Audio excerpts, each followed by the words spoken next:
I feel much better now. I really do. Et comme le dit à chaque fois mon maître Jedi Yoda Tatéossian après avoir entendu la chronique de Charlotte, un échec honorable est préférable à une réussite frauduleuse. Voilà. Brûle en enfer.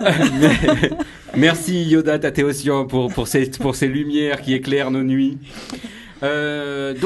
Comme Internet ne sert pas seulement à faire des statuts Facebook ou à jouer à Candy Crush et à trouver de magnifiques citations de Yoda Tatéossian, Internet sert aussi à se cultiver. C'est ce que j'ai essayé de faire moi cette semaine pour vous faire la Minute Geek. Et donc j'ai essayé d'apprendre des choses et j'ai commencé par voir un magnifique film en slow motion. Alors slow motion, pour ceux qui comprennent pas trop ce que ça veut dire, parce que c'est un mot anglais forcément, fait une expression anglaise, on disait avant ralenti, mais avec la mode de tout mettre en anglais aujourd'hui on dit slow motion. Donc c'est ces caméras qui tournent en 240 images secondes ou plus et qui sont, après ces films-là sont passés en 24 images secondes, ce qui donne des ralentis vraiment fabuleux, qui permet de montrer des choses vraiment très chouettes. Et là, qu'est-ce que j'ai regardé comme film? J'ai vu un mec qui, avec un fusil à saucisses, tirait des saucisses sur des fessiers en maillot de bain de jeunes filles.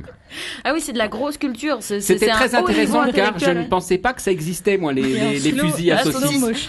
En slow motion, donc tu voyais la saucisse qui s'écrasait au ralenti sur les fesses des filles qui rebondissaient. C'est des filles en maillot de bain qui sortaient d'une piscine, des filles vraiment jolies en plus. Hein. Ah, mais ce qui était très intéressant là-dedans, c'était de penser qu'il y a un mec qui a fabriqué un fusil à saucisses, un fusil capable de tirer des saucisses de Strasbourg. Et ça m'a vraiment épaté. Je me suis dit, il faut que j'en parle dans cette minute qui parle de technologie. Bah oui. Ouais, ça me semblait hyper important. J'ai vu d'autres trucs. Je me suis intéressé aussi aux objets connectés. J'aime bien cette idée d'objets connectés. Donc j'ai vu que l'Apple Watch, c'est quelque chose qui ne fonctionnait pas vraiment. Enfin, en tout cas, qui ne se vendait pas. Bon, c'est peut-être normal. Mais après, je me suis intéressé à la Google Glass. Et donc, par contre, la Google Glass, vous savez, c'est les lunettes qui sont connectées, qui sont faites par Google, qui sont connectées. Et tu as un petit écran qui est projeté par un prisme au-dessus de ton œil et qui te donne des informations. Et j'ai lu... Comme ça, tu vois pas la route, tu es en train de lire dans ta lunette ce qui se passe. Ça te dit tourner à droite, par exemple, ou tourner à gauche sur la route. Si te le dit dans l'oreille, ça va, mais si te le montre... Il te le montre, tourne à droite avec une flèche sur la route. Non, c'est en réalité augmentée, c'est super intelligent.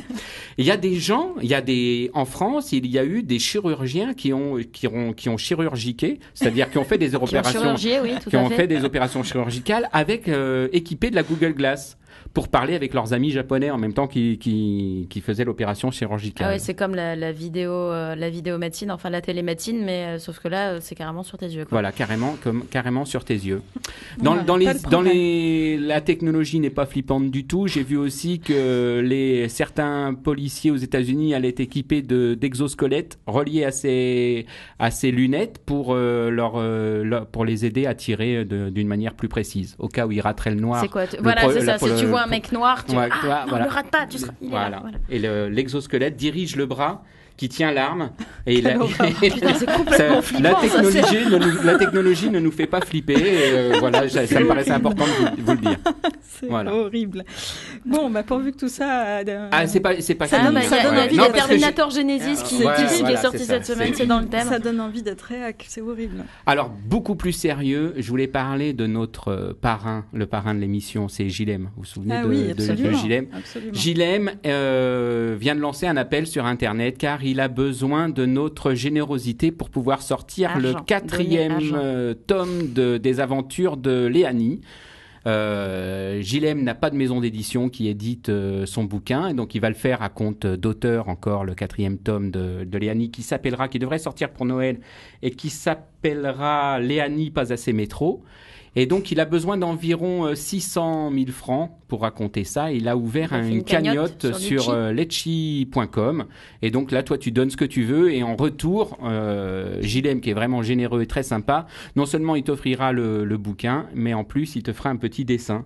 Et ça, j'aime beaucoup cette idée-là de crowdfunding. J'adore cette idée-là. D'ailleurs, le truc d'avoir un dessin perso de Gilem aussi, c'est un cool. Super clin d'œil, c'est vraiment cool. Ouais, déjà, c'est cool. Et puis, 600 000 balles, c'est rien. Si on donne 3 000 chacun, il suffit de trouver 200 personnes et puis c'est fait, quoi. Voilà, j'adore cette idée-là, plutôt que de demander des subventions ou des choses comme ça, de faire avec nos amis et les gens qui nous entourent. Et Gilem étant la générosité incarnée, je suis sûr qu'il aura vraiment pas de souci à réunir cet argent-là.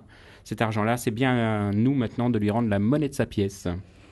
C'est dit. Voilà. Merci Sam, tu peux clore cette minute geek qui a été vraiment passionnante. À moins que je reparle de l'information la plus importante, c'est il existe des fusils qui lancent des saucisses. Non mais sérieusement, mais par exemple pour nourrir des fauves, tu sais, dans un enclos ou un truc comme ça, ouais. Tu fais ça à tu la nourris volée les sauces à la fausse saucisse, tu vois.